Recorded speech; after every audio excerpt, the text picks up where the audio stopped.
Welcome to the deep dive. Today, we're tackling a topic that is, well, it's both intellectually fascinating and, I think, deeply humbling. It really is. We're talking about why smart people, really smart people, believe weird things. We're sort of plunging into the core operating system of the human mind, trying to understand the psychological architecture that makes us masters of reason, but... But also, at the same time, so prone to the most spectacular irrationality. Exactly. It's the essential human dilemma, isn't it? The sources we're drawing from today mostly centered on the work of Michael Shermer. They paint this picture of human nature caught in a really profound and necessary tension. We're constantly striving for what he calls an exquisite balance. Okay, let's unpack that right away. What does that exquisite balance actually require from us, cognitively? Well, it's this balance between extreme vigilance and profound openness. On one side, survival demands that we apply the most skeptical scrutiny to every hypothesis, every single claim we hear. Right. If you don't have that skepticism, you just lose the ability to filter. You can't tell a genuinely useful, worthwhile idea from just worthless noise. You're basically intellectually defenseless, like a sponge that just soaks up everything. Precisely. But the other extreme, that's just as bad. If you become only skeptical, if you're so rigid that you reject any idea that hasn't been 100% verified... You become a dogmatist. You do. You become dogmatic, you stop learning, and you close yourself off from any new, maybe even revolutionary ideas. So we're caught between being open-minded and being intellectually rigorous. And our sources point way back, centuries even, to capture this tension using Alexander Pope's description of humanity. The thinking read. I love that phrase. Pope describes humans as darkly wise and rudely great, reasoning beings who are just inherently prone to error. Yeah. We're caught between seeing ourselves as a god or beast. And, the history of humanity is a pretty painful record of what happens when that beast side takes over. We're talking crusades, witch hunts, the Holocaust. Our only real defense against those dark impulses. The only thing standing in the way. It has to be consistent, unwavering reason. Yeah. And that reason has to be championed by skepticism. That makes skepticism sound less like a personality trait and more like a fundamental moral duty. I think it is. It's the vigilance we need to protect not just liberty, but rationality itself in the social sphere. And this need for vigilance, it hits very close to home for me, actually, from my time as a professional ultramarathon cyclist. Oh, right. Yeah, when you're competing in something like the Race Across America, that's 3,000 miles nonstop, and you do that for 10 straight years, pushing your body 22 hours a day. Yeah. You become desperate. Truly desperate for any competitive edge. It's the ultimate high-stakes environment. You're hunting for that 1% advantage. Exactly. And the whole culture around endurance sports back then, especially in the 90s, was just rife with alternative therapies. I tried everything. Everything. Extreme vegetarian diets, megavitamin dosing, fasting, galvanics, mud baths, iridology, where someone literally reads your iris to diagnose you. Oh, yeah. Rolfing, acupressure. I even slept with this expensive machine, an electroacuscope, that was supposed to rejuvenate my muscles and put me into a restorative alpha state. And you were pouring money, and I imagine a lot of discomfort into these things based on some pretty extraordinary claims. It was miserable and expensive. Yeah. I remember fasting for a week on this horrifying mix of water, lemon, garlic, and cayenne pepper. The goal was detoxification. Of course. I collapsed. Violently ill, halfway up a mountain ride. The electroacuscope just gave me a weird metallic taste in my mouth. Did nothing for my recovery. The negative ion generator I bought to boost energy just coated my walls black with dust. So the failures were just piling up, but that hope for a magic bullet kept you going. It did. But the moment of clarity, the thing that really cemented my commitment to scientific skepticism, was when we decided to test cytotoxic blood testing. The theory was it could detect food allergies that supposedly caused your blood platelets to clump, slowing you down. We were already skeptical of the practitioner, so we took one writer's blood sample and submitted it under 5 different names. A little controlled, if maybe slightly unethical, experiment? The results were definitive. Every single sample came back with a different, unique set of severe food allergies. One said no peanuts, another said no wheat, another listed garlic. Wow. That expensive failure, realizing they were just telling us whatever, with no basis, in fact, it proved to me that nothing worked except consistent training, rest, and a genuinely balanced, science-backed diet.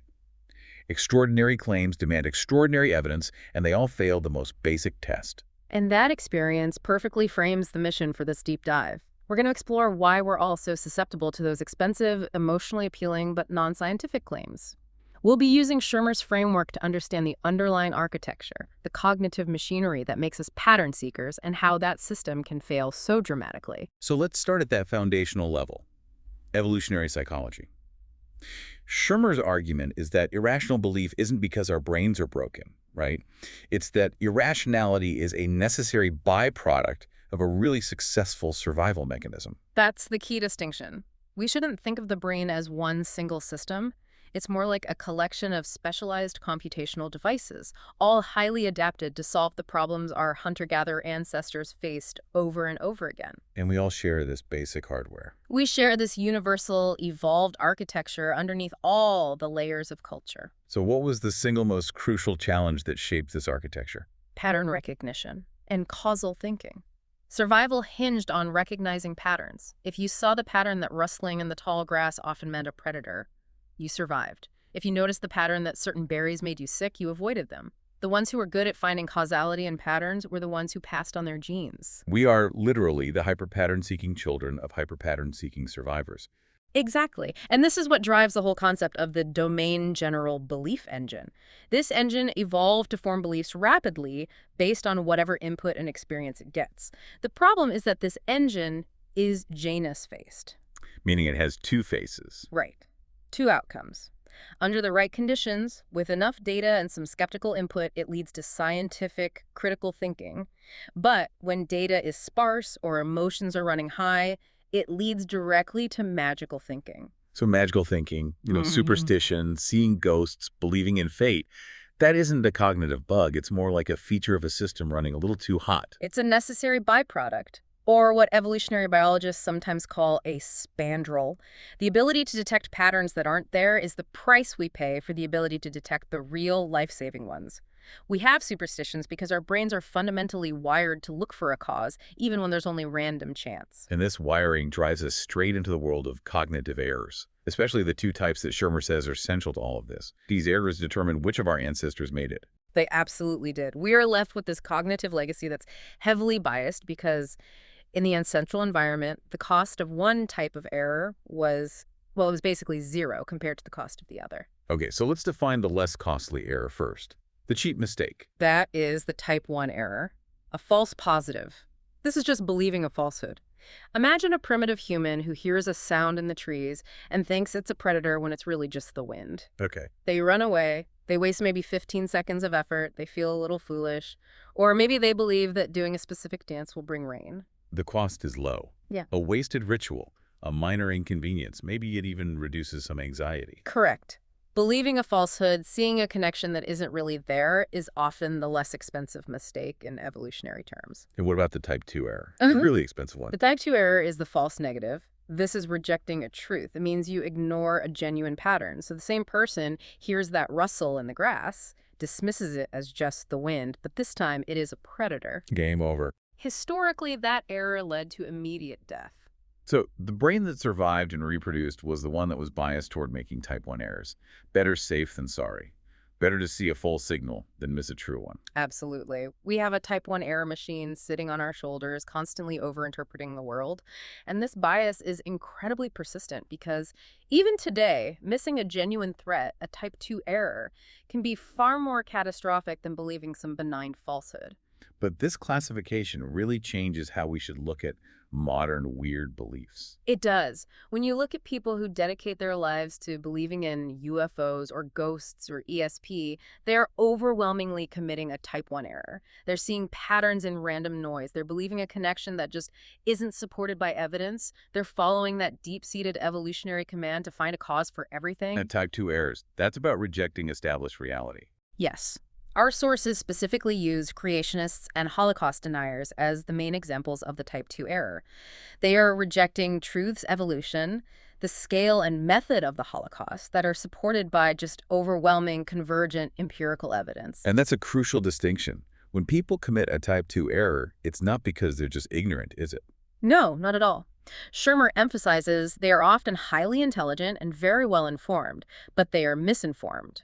Or, more often, their rational brain is being used to eject data that conflicts with a deeply held, usually non-negotiable core belief, like a religious doctrine or an ideological commitment. So they're using their intelligence to defend a belief they didn't arrive at through intelligence. Exactly. Which brings us squarely into the territory of cognitive traps. Right. Because once that belief engine lands on an idea, especially one that's comforting or fits a worldview, the mind just deploys this powerful self-reinforcing arsenal of fallacies. They're designed to make that belief bulletproof. And the number one protector of any pre-existing belief is the confirmation bias. This is the mechanism we all use to selectively search for, interpret, and remember evidence that confirms what we already think. And at the same time, we ignore, downplay, or just forget any evidence that contradicts it. It's the intellectual echo chamber we build for ourselves. Yeah. And the most compelling, practical example of this has to be the whole phenomenon of cold reading that psychics use. It's the perfect laboratory for confirmation bias. A skilled cold reader, it doesn't matter if it's Rosemary Altea or John Edward, they don't rely on paranormal powers. They rely on generalized statements, fishing techniques, and the audience's deep need to connect the dots. The medium will ask these incredibly vague questions like, I'm sensing an M sound. Was there a father figure who liked to work with his hands? And then someone in the audience frantically scans their entire family tree to find their Uncle Mark, who was a carpenter. Exactly. And the medium gets feedback, a nod, a change in posture, an emotional reaction, and then they zero in on the hits. The most successful cold readers aren't the ones with the most accurate guesses. They're the ones who are best at managing the audience's perception of hits versus misses. I remember the sources detailing that famous case with the psychic Van Pra, who supposedly reconstructed a murder scene for the police just by touching objects. Everyone hailed it as definitive proof. That's because everyone there, including the police officers, selectively remembered the successful reconstruction. They forgot that earlier in the session, the victim's grieving mother had made this spontaneous, distraught gesture. She slashed her fingers across her own throat while describing her daughter's last moment. Oh, wow. Van Pra, being a very keen observer, picked up on that clear visual cue. The daughter died from a throat wound and then turned it into a psychic hit. So the audience's job is really to rationalize the psychic's vague output into a specific memorable input for them. And this behavior is just deeply reinforced by basic psychology. We're talking about operant conditioning on a variable ratio schedule of reinforcement, the kind B.F. Skinner studied. It only takes an occasional powerful hit to sustain the belief and the behavior. Like a slot machine. Exactly like a slot machine. You keep pulling the lever because that one big payout, no matter how rare, guarantees you'll keep playing. You immediately discard the hundreds of misses from your memory. Okay, moving on. The pattern-seeking brain often confuses just simple sequence with causation. This feels like a really fundamental error. It is. That's the post hoc ergo propter hoc fallacy. After this, therefore because of this. It's the engine of all superstition. The baseball player wore the same unwashed socks for the whole playoff series, and the team won, therefore the socks caused the victory. The pattern is clear socks before a win, but the causal link just isn't there. And I remember the source mentioning how this can even contaminate scientific studies if we aren't super careful about confounding variables. Absolutely. The study that found that breastfed children had higher IQs is a classic example. The initial conclusion was, wow, there must be something magical in mother's milk. But deeper analysis, accounting for social factors, showed that mothers who breastfeed tend to be older, more educated, and maybe spend more attentive time with their babies. So it's not the milk. It might not be the milk. It might be the maternal vigilance or the socioeconomic stability. The milk only preceded the IQ score. It didn't necessarily cause it. Our terrible grasp of probability just seems to amplify this whole search for meaning. We overinterpret every coincidence. We struggle so much with statistics. We look for deep, mysterious meaning, synchronicity, as Jung called it, in completely random events. You're driving home, you're thinking about some obscure relative, and the radio suddenly plays their favorite song from 40 years ago. You're astonished. You think, the universe is sending me a message. But you forget the hundreds of times you thought of that relative and absolutely nothing happened. Or you thought of someone else. Or the radio just played a totally random song. Coincidence is only remarkable because we fail to see the sheer volume of non-coincidences. Another powerful example is the birthday paradox. The probability that two people in a room of just 23 share a birthday is 50%. 50? Yeah, in a room of 50, it's 97%.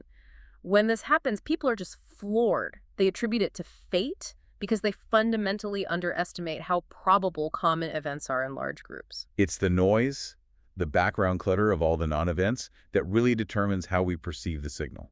Aristotle said it best: the sum of coincidences equals certainty, but only if you remember to count all the times the coincidences didn't happen. Okay, let's move to a more aggressive logical trap, one that's often used to defend really fixed ideas. The false dilemma, the either-or fallacy. This is a tactic of intellectual evasion. It works by forcing an audience into this dichotomy where there are only two options: theory A or theory B. And if you can spend all your time discrediting theory A, Then by default, everyone has to accept theory B. exactly. This is the main operational method of ideological movements like creationism. Right. Creationists invest most of their intellectual energy attacking evolution, hoping the audience will conclude that if evolution has flaws, which science always accepts as provisional, then creationism must be the true alternative. But that's logically bankrupt. Theory B has to stand on its own positive empirical evidence regardless of the flaws in theory A. There could be alternatives C, D, E, or F that we haven't even thought of yet. And that's related to using a lack of evidence against a claim as evidence for it, the ad ignorantium fallacy. The appeal to ignorance, the idea that what is unexplained is automatically inexplicable. This is the mistake of saying, well, if you can't definitively prove that Santa Claus does not exist, then he must exist. In paranormal claims, this is huge. It's scientists can't explain this UFO sighting, therefore it has to be an alien spacecraft. But the absence of proof is not proof of absence. Or presence. The burden of proof always rests on the person making the extraordinary claim. The scientific method demands positive evidence. The source illustrates this so well with the case of firewalking. Before we understood the physics, people just assumed it had to be supernatural. And that assumption, that ad ignorantium, led to all the speculation about the paranormal. Special enzymes, mind over matter, pain-blocking endorphins. But when physicists actually examined it, the explanation was simple. It was mechanical. The secret is the low heat capacity and low thermal conductivity of the wood coals. Break that down for us. A piece of metal in a 450-degree oven will instantly burn you because metal has high thermal conductivity. But the air in that same oven, also 450 degrees, won't, because air has low conductivity. Okay.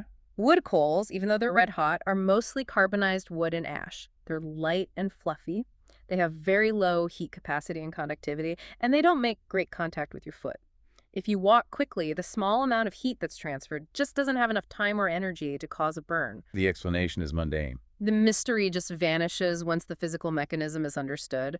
And all these fallacies, they contribute to what Shermer calls the intellectual attribution bias. This really gets to the core of why smart people believe weird things. This is what's so fascinating. Intelligence isn't the antidote to irrationality. It's often the servant of irrationality. Smart people don't believe weird things because they lack intelligence. They believe weird things because they're exceptionally skilled at creating these elaborate, bulletproof rationalizations, complex intellectual defenses for beliefs they arrived at for completely non-smart reasons. Reasons like emotional comfort, cultural belonging, Tribal identity, or just a simple type 1 error in pattern recognition. Their intelligence is used to justify the conclusion, not to scrutinize it. The human mind is just better at explaining why we believe something than questioning if we should believe it in the first place. So if the difference isn't intelligence, what is the reliable line? The demarcation line between genuine scientific inquiry and the structured irrationality we call pseudoscience. The fundamental difference is all in the method and the attitude. Science is defined as a methodology designed to interpret what we observe, and it's aimed at building a testable body of knowledge that's always open to being rejected or confirmed. This acceptance of being wrong, a fallibility, that's the heart of scientific skepticism. The word provisional is everything here. Science doesn't claim absolute certainty. No, absolutely not. All scientific facts are provisional agreements. They're subject to challenge, revision, even being completely overthrown if new, better evidence comes along. This ability to self-correct is science's single greatest strength. When a mistake or, worse, a fraud happens, the mechanism of external verification eventually flushes it out. And the ultimate stress test for that self-correction was the cold fusion fiasco back in 1989. Oh, yeah. Pons and Fleischmann claimed they'd achieved room temperature nuclear fusion. an incredible world-changing finding. And that extraordinary claim demanded extraordinary evidence. But within weeks, the global scientific community tried to replicate the experiment. And they couldn't. They couldn't. The lack of independent external verification, despite this intense professional effort, meant that the initial claim had to be dismissed. It didn't matter how smart the researchers were or how much they wished it were true. The system of skepticism worked exactly as it was supposed to, because it demands replicability. It confirmed the fundamental rule. The more extraordinary the claim, the more rigorous and independently tested the evidence has to be. So, if science is dynamic and cumulative and self-correcting, how does pseudoscience behave in contrast? Pseudoscience is static. Science is cumulative and progressive. When Einstein's relativity came along, it didn't just throw out Newton. It incorporated and refined Newtonian physics into a bigger framework. Knowledge builds. Pseudoscience, on the other hand, it has no mechanism for accumulating knowledge or correcting its own errors or abandoning failed ideas. It just keeps them going. Astrologers today use the same basic principles they used in the 16th century, despite zero empirical success. They perpetuate the failure instead of self-correcting. They defend the core idea no matter what the evidence says against it, which brings us to the ultimate requirement for scientific thought: testability and falsifiability. This sounds like David Hume's maxim. What was his challenge for extraordinary claims? Hume asked, "When should you believe a miracle?" His answer was, "Only if the falsehood of the testimony would be more miraculous than the fact it's trying to establish." In practical terms, this means we have to ask of any claim, is it testable? Can it be proven wrong? If a theory is so vague that no observation could possibly disprove it, then it's useless scientifically. It is. Take astrology again. We don't need to understand complex gravitational laws. We just need to ask, does it work? Do astrologers accurately and specifically predict major events? When skeptical organizations test them, giving them birth data and asking them to predict things like plane crashes or financial crises, they fail, universally. The theory becomes irrelevant if the claim doesn't materialize. Speaking of claims that just collapse under scrutiny, let's talk about the 100th monkey phenomenon. That got so popular in the 80s as proof of, like, a collective consciousness. This is a textbook example of applying skepticism to what is basically folklore dressed up as science. The story claimed that Japanese scientists saw a troop of monkeys on an island learning to wash sweet potatoes. Once, about 100 monkeys, the critical mass, learned the skill, suddenly all monkeys, even on distant islands, started washing potatoes, supposedly through telepathy. So what did a rigorous review of the original research notes actually find? The story was completely embellished. First, the sudden acquisition of the behavior actually took 10 years. It wasn't an instant leap. Second, the population of the troop was 59 monkeys and only 36 were washing potatoes when this telepathy supposedly happened, nowhere near 100. Wow. And third, the reports of similar behavior on other islands were sporadic, separated by 14 years, and could easily be explained as just independent discovery of a simple survival skill. So the skeptical conclusion was, quite elegantly, that there was not even a real phenomenon to explain. The story was just a successful piece of scientific myth-making. It illustrates that the first step of skepticism isn't explaining how something happened, but confirming if it happened at all. This brings us to a neat philosophical problem, Pirsig's paradox. Robert Pirsig asked whether scientific laws, like the law of gravity, which has no physical mass or energy, are basically just ghosts that exist only in our minds, similar to actual ghosts. Pirsig was forcing us to consider if gravity existed as a concept before Newton wrote it down. If the scientific law is just a description, is it any more real than a ghost? So what's the resolution? What separates the law of gravity from the claim of a ghost? The resolution is that a scientific law is a description in the mind, yes, but it's a description of a regularly repeating action in nature that is open to being rejected or confirmed against external reality. So the phenomenon itself is independent of our description of it. Exactly. The phenomenon of gravity existed before Newton. The law of gravity did not. Pseudoscientific claims like ghosts fail this test. They're idiosyncratic. They don't describe regularly repeating actions in nature that are consistently confirmed by external reality. That's the fundamental demarcation line. Okay, so now let's move from these individual errors to how these flaws scale up into organized belief systems, often with really disastrous social consequences. And let's start with a counterintuitive example, Ayn Rand's objectivism, a philosophy founded entirely on reason. This is one of the most powerful case studies because objectivism is defined by its core tenets: Objective reality, reason, rational self-interest, and capitalism. It theoretically champions individualism and logic above everything else.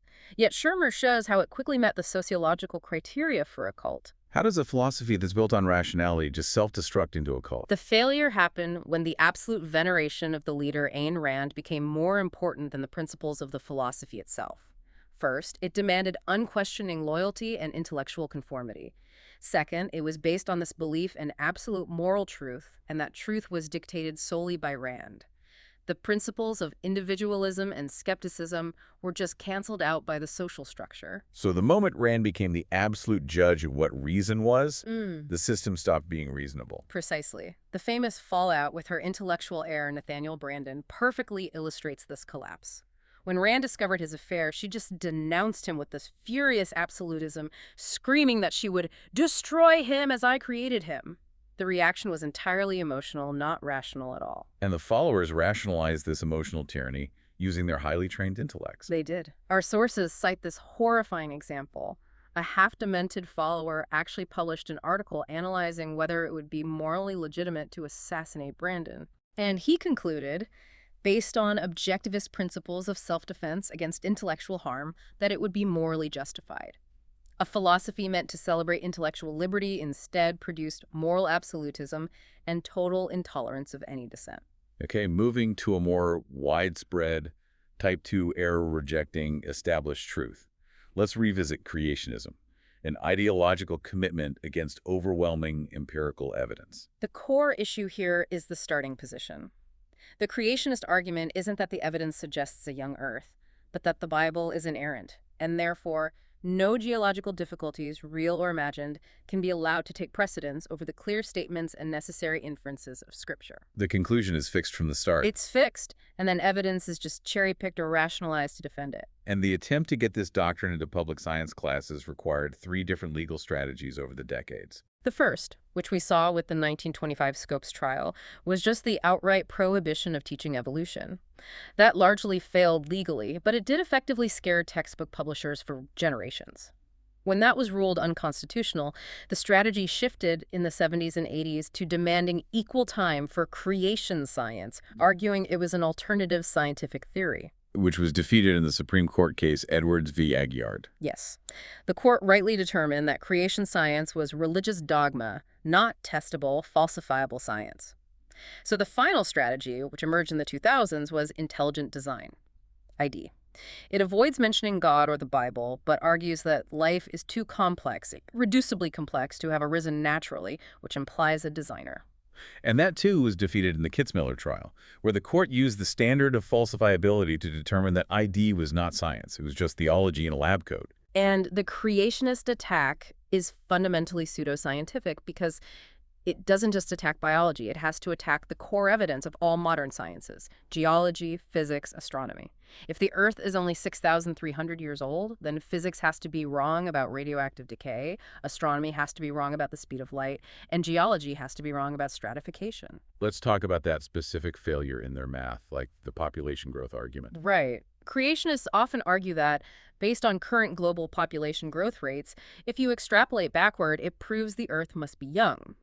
They claim we get to the biblical number of about 600 people only 6,300 years ago, but this relies on assuming a steady, predictable growth rate. Which history completely contradicts. Violently contradicts. If you accept their model, then around 2600 BCE, when these huge monumental civilizations existed in Egypt, Mesopotamia, and the Indus Valley civilizations that required massive organized labor, the entire global population would have been about 600 people. You can't build the pyramids with 100 people. You can't. The historical record of these stable, flourishing civilizations during that period just completely defeats their population model. Okay, next let's explore mass delusion.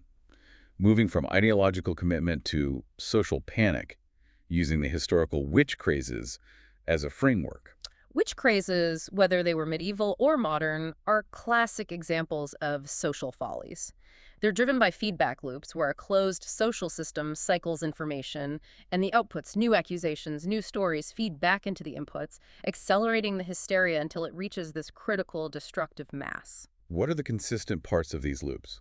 Historically, they focus on marginalized groups, usually women, and they typically involve sexual themes. But the most frightening component, the thing that fuels the loop, is that denial of guilt is seen as proof of guilt. Once an accusation is launched, others appear, reinforcing the first idea, and it becomes dangerous for anyone to dissent. And this pattern found a modern, terrifying parallel in the recovered memory movement of the 1990s. A direct, frightening parallel. Therapists, who were influenced by some really flawed literature, use suggestive techniques, hypnosis, guided imagery, dream work to search for evidence of childhood sexual abuse, even when the client had no memory of it. The client would then often read books about recovered memory and go to support groups. The feedback loop takes hold. It does. The suggestion from the therapist became the input for the support group, which reinforced the memory, which then confirmed the therapist's initial belief. False memories weren't just recovered, they were created and then deeply reinforced by this social system. And the outcome was devastating. It led to destroyed families and serious judicial errors, like the Franklin Lipsker case. George Franklin was convicted of murder based entirely on his daughter's sudden recovered memory 20 years after the event. Only later did investigators realize that her memory may have incorporated details from old newspaper articles and that she and her sister had been subjected to hypnosis to enhance their memories. The whole movement showed how suggestibility, combined with a powerful feedback loop, can generate data that's taken as undeniable truth, completely shattering people's lives. The same cognitive mechanism seems to apply to the phenomenon of alien abductions, which are surprisingly consistent in their descriptions around the world. Proponents use that consistency, the short, large-eyed gray aliens, the metallic tables, the sexual probes, as proof that it's real. But the consistency actually points to a cultural origin, not an extraterrestrial one. Today's abductees aren't just accessing independent memories, they're reading the same books, watching the same TV shows, and crucially, consulting the same specialized regression hypnotists. So the narrative provides the lens through which these culturally driven hallucinations are interpreted. We're interpreting altered states of consciousness like sleep paralysis through the dominant cultural script. And that script changes. In the 1950s, people reported meeting benevolent, tall, fair-haired aliens from Venus. After the Betty and Barney Hill case and the books that followed, the narrative shifted entirely to the smaller, cold, gray, analytical aliens. The phenomenon adapts to the cultural narrative, not to independent observation. And the evidence put forward is almost universally weak, like the infamous 1995 Roswell autopsy film. The debunking of that film is a fantastic exercise in convergence of evidence versus pseudo-historical fabrication. There were multiple independent lines of failure for the claim that this was legitimate 1947 government footage. What were the key specific factual failures? First, the alleged alien matched the look that was created in a 1975 movie, not the 1947 eyewitness accounts of the crash. Second, the government's supposed response, burying the bodies, was historically implausible. Any government would have extensively studied the most important biological discovery in history, not just quietly disposed of it. Right. And third, forensic analysis showed the autopsy procedure was totally non-medical. Pathologists noted the man operating the scalpel handled the organs like a tailor using scissors. And the definitive debunking, I remember, even involved a specific medical condition. Yes. A German surgeon identified the distinct physical features of the alien, the extreme hydrocephalic head, the widespread eyes, the underdeveloped jaw, as perfectly matching a human infant suffering from Opitz trigonocephaly syndrome, or C syndrome. The evidence was just overwhelming. It was a fabricated hoax, likely using a sophisticated mannequin, designed to exploit our pattern recognition. Finally, we have to look at the methodology of Holocaust denial, which is a form of pseudo-history. Deniers typically don't deny that Jews were persecuted.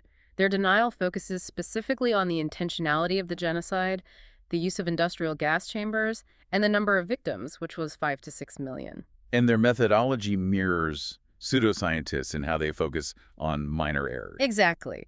They zero in on weak points or minor inaccuracies made by historians. For instance, a historical error about the precise ventilation in one gas chamber, and then they claim that because a small detail is wrong, the entire conclusion of genocide must be false. They select data and ignore the mountains of contradictory evidence. So how does an impartial historian or a skeptic fight back against that selective rationalization? By relying on the convergence of evidence. Holocaust denial can't be disproven by one piece of paper. It's disproven by the convergence of dozens of independent lines of evidence, captured German blueprints for the crematoria and gas chambers, confessions from SS guards and camp administrators, detailed accounts from the Jewish Sonderkommando who actually operated the gas chambers, So many sources. extensive records from companies like IG Farben supplying Zyklon B, aerial reconnaissance photographs. The deniers have to rationalize away literally hundreds of independent data points, claiming coercion, fabrication, or intentional error. And this reliance on convergence is what separates verifiable history from pseudo-history. Facts are established when multiple independent data streams all point to the same conclusion. So we come back to the core paradox. If intelligence isn't the cure, why do educated, rational, highly intelligent people keep falling for these sophisticated rationalizations? Well, we established that intelligence is often orthogonal. It's just unrelated to belief in weird things. High intelligence tends to be domain-specific. A brilliant neurosurgeon is no more likely to detect a financial scam than a layperson because their intelligence is leveraged exclusively within their field. And their very brilliance can sometimes make them more vulnerable to certain cognitive traps. Magicians exploit this perfectly. Highly intelligent people approach a trick, assuming they need to figure out the complex, hidden logic. Because they're focusing so intensely on the complicated solution, they entirely miss the simplest misdirection, the sudden movement, the verbal cue. Their intelligence is used to complicate the problem, which allows the trickster to succeed simply. And the power of the confirmation bias operates even at the highest levels of science, as we saw with the test of Einstein's relativity. Eddington's 1919 experiment was meant to be the ultimate impartial test. He measured the deflection of starlight during an eclipse, and he confirmed Einstein's theory. But later historical analysis revealed that the measurement error in Eddington's data was actually as large as the effect he was measuring. Meaning he basically confirmed what he hoped he would confirm. He was part of a circle of mutual confirmation. His observations confirmed Einstein's math, and the acceptance of the math justified the validity of his data. Now, this doesn't mean Einstein was wrong later. Better measurements confirm the theory. But it shows that even giants of physics can be subtly swayed by the desire to confirm a beautiful theory they already support. This leads us to maybe the most complex case study in intellectual rationalization. The brilliant cosmologist Frank Tipler and his highly mathematical defense of God and immortality. Frank Tipler is a leading expert in global general relativity, yet he dedicated himself to writing The Physics of Immortality, claiming to use 122 pages of pure math and physics to prove that God exists and that humanity will be resurrected in a universal supercomputer simulation at the end of time. He calls it the Omega Point Theory, OPT. A completely rational, complex, mathematical defense of what is, at its heart, a faith-based wish. And that's the profound danger. Tipler avoids mysticism. He uses the language of theoretical physics to establish a desired conclusion. But what should immediately raise the skeptical flag is that the theory perfectly fulfills our deepest, most primal wishes. The end of death, the continuation of consciousness, cosmic purpose. So is the fundamental logical failure that he assumes the conclusion and then reasons backward from it? That is the simplest way to understand how the mathematical logic gets corrupted. Tipler establishes the omega point, the existence of this all-powerful intelligence, as a necessary boundary condition for the universe to exist in the way he describes it. He then reasons backward, using physics to justify the boundary condition he has already assumed to be true. Well, He's treating the desired endpoint as a variable he has to justify, not a phenomenon he has to observe. and this intellectual acrobatics, whether it's in objectivism or creationism or Tipler's OPT, it seems to be rooted in the same psychological need. The need to defeat contingency. The world is quirky, it's messy, it's fundamentally contingent, just a series of events happening without some inherent design or purpose. Tipler's OPT, just like Paley's watchmaker argument centuries ago, is ultimately an attempt to impose order, design, and absolute certainty onto a reality that is often random. It's the desire to prove this is not just the best of all possible worlds, but the only possible world. It's sacrificing empirical reality for the comfort of certainty. That's right. And the ultimate battle, then, is against our own psychological wiring that defaults to certainty and purpose. Skepticism is the continuous, vigilant process of checking our default settings. Okay, so this deep dive has really exposed the mechanics of our belief engine and shown that intelligence offers no immunity from irrationality. Skepticism isn't a position, it's a discipline. So for you, the listener, here are 4 actionable ways to strengthen your critical thinking skills against this flood of misinformation and motivated reasoning. Takeaway number 1, demand testability. This is the rule of evidence. Base your conclusions on positive empirical evidence, not on the failure of others to disprove a claim. If a theory cannot, in principle, be rejected or confirmed by observation or experiment, if it's immune to falsification, it is not science. Never fall for the ad ignorantium fallacy. Takeaway number 2, beware of the double standard, or the beam in your own eye. Use your critical intelligence not just to attack the claims of others, but to actively seek evidence that contradicts your own strongly held beliefs. We have to apply rigorous scrutiny to our own assumptions first.